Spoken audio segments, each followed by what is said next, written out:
ಬಂಟ್ವಾಳದ ಬಿಸಿ ರೋಡಿನ ಹೊಸ KSRTC bus ನಿಲ್ದಾಣದಲ್ಲಿ ನಡೆದ ಯುವತಿ ಹತ್ಯೆ ಬಗ್ಗೆ ಬಂಟ್ವಾಳ ಪೊಲೀಸ್ ಠಾಣೆಯಲ್ಲಿ ದೂರು ದಾಖಲಾಗಿದೆ.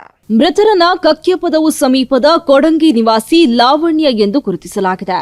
ಇನ್ನು ಪ್ರಕರಣದ ಆರೋಪಿ ಲಾವಣ್ಯ ಅವರ ದೂರದ ಸಂಬಂಧಿಯಾಗಿರುವ ಬೆಳ್ತಂಗಡಿ ತಾಲೂಕಿನ ಕುವೆಟ್ಟು ಗ್ರಾಮ ಪಂಚಾಯತ್ ವ್ಯಾಪ್ತಿಯ ವಡಿಲ್ನಾಳ ನಿವಾಸಿ ಚೇತನ್ ಎಂದು ಪೊಲೀಸರು ತಿಳಿಸಿದ್ದಾರೆ. ಈ ಸಂಬಂಧ ಲಾವಣ್ಯ ಅವರ ಸಹೋದರಿಯ ಪತಿ ಗೌತಮ್ ಅವರು ಬಂಟ್ವಾಳ ನಗರ ಠಾಣೆಗೆ ದೂರನ್ನ ನೀಡಿದ್ದು, ಅದರ ಆಧಾರದಲ್ಲಿ ಪ್ರಕರಣ ಕೂಡ ದಾಖಲಾಗಿದೆ. ದೂರಿನ ಪ್ರಕಾರ ಗೌತಮ್ ಅವರ ಪತ್ನಿ ಚೈತ್ರ ಹಾಗೂ ಲಾವಣ್ಯ ಇಬ್ಬರು ಕಲ್ಲಡ್ಕದ ಪುಷ್ಪರಾಜ್ ನರ್ಸಿಂಗ್ ಹೋಂನಲ್ಲಿ ನರ್ಸಿಂಗ್ ಸಿಬ್ಬಂದಿಯಾಗಿ ಕಾರ್ಯವನ್ನ ನಿರ್ವಹಿಸ್ತಾ ಇದ್ರು. ಗುರುವಾರ ಲಾವಣ್ಯ ಹಗಲು ಪಾಳಿಯಲ್ಲಿ ಕರ್ತವ್ಯ ಮುಗಿಸಿ ಸಂಜೆ ಮನೆಗೆ ತೆರಳಲು ಬಿಸಿ ರೋಡ್ ಕೆಎಸ್ಆರ್ಟಿಸಿ ಬಸ್ ನಿಲ್ದಾಣಕ್ಕೆ ಬಂದಿದ್ರು.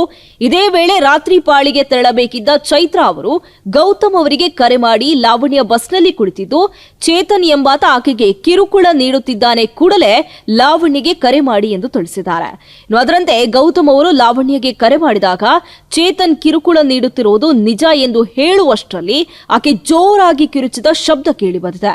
ಇನ್ನು ಪರಿಸ್ಥಿತಿಯ ಗಂಭೀರತೆಯನ್ನ ಅರಿತ ಗೌತಮ್ ಅವರು ಬಿಸಿ ರೋಡಿನಲ್ಲಿ ಇದ್ದ ಸ್ನೇಹಿತ ಅಜಯ್ ಅವರಿಗೆ ಕರೆ ಮಾಡಿ ತಕ್ಷಣ ಬಸ್ ನಿಲ್ದಾಣಕ್ಕೆ ತೆರಳುವಂತೆ ತಿಳಿಸಿದ್ದಾರೆ. ಸುಮಾರು 10 ನಿಮಿಷಗಳ ಬಳಿಕ ಅಜಯ್ ಕರೆ ಮಾಡಿ ಕೆಎಸ್ಆರ್ಟಿಸಿ ಬಸ್ ನಿಲ್ದಾಣದಲ್ಲಿ ಲಾವಣ್ಯಳನ್ನ ಕೊಲೆ ಮಾಡಲಾಗಿದೆ, ಕೂಡಲೇ ಬನ್ನಿ ಎಂದು ಮಾಹಿತಿಯನ್ನ ನೀಡಿದ್ದಾರೆ.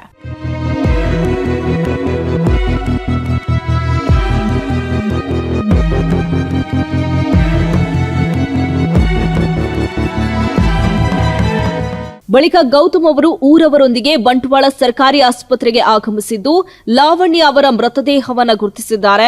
ಮೃತದೇಹದ ತಲೆಯ ಹಿಂಭಾಗದಲ್ಲಿ ಆಳವಾದ ಗಾಯ ಕಂಡುಬಂದಿದೆ. ಘಟನಾ ಸ್ಥಳದಲ್ಲಿ ರಕ್ತದ ಕಲೆಗಳು, ಲಾವಣ್ಯ ಅವರ ಬ್ಯಾಗ್ ಹಾಗೂ ಹತ್ಯೆಗೆ ಬಳಸಿದ್ದ ತಲವಾರು ಬಿದ್ದಿರುವುದನ್ನು ಅಜಯ್ ಅವರು ಗೌತಮ್ ಅವರಿಗೆ ತಿಳಿಸಿದ್ದಾರೆ ಎಂದು ದೂರಿನಲ್ಲಿ ಉಲ್ಲೇಖಿಸಲಾಗಿದೆ. ಎಫ್ಐಆರ್ ಪ್ರಕಾರ ಆರೋಪಿ ಚೇತನ್ ಕೆಲ ಸಮಯದಿಂದ ಲಾವಣ್ಯ ಅವರನ್ನ ಪ್ರೀತಿಸುವಂತೆ ಒತ್ತಾಯಿಸ್ತಾ ಇದ್ದ. ಆದರೆ ಲಾವಣ್ಯ ಅದನ್ನ ನಿರಾಕರಿಸಿದ್ರು. ಇದರಿಂದ ಕುಪಿತಗೊಂಡ ಆರೋಪಿ ಲಾವಣ್ಯ ಕೆಲಸ ಮುಗಿಸಿ ಬಸ್ ನಿಲ್ದಾಣಕ್ಕೆ ಬರುವ ಮಾಹಿತಿಯನ್ನ ತಿಳಿದು ಪೂರ್ವ ಯೋಜಿತವಾಗಿ ತಲವಾರು ಹಿಡಿದು ಅಲ್ಲಿಗೆ ಬಂದಿದ್ದಾನೆ.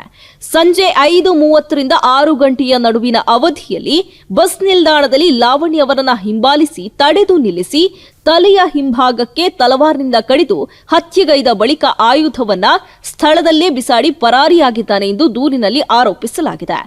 ಪ್ರಕರಣ ದಾಖಲಿಸಿಕೊಂಡಿರುವ ಬಂಟ್ವಾಳ ನಗರ ಠಾಣೆ ಪೊಲೀಸರು ಆರೋಪಿಯ ಬಂಧನಕ್ಕಾಗಿ ಶೋಧ ಕಾರ್ಯ ಮುಂದುವರೆಸಿದ್ದಾರೆ.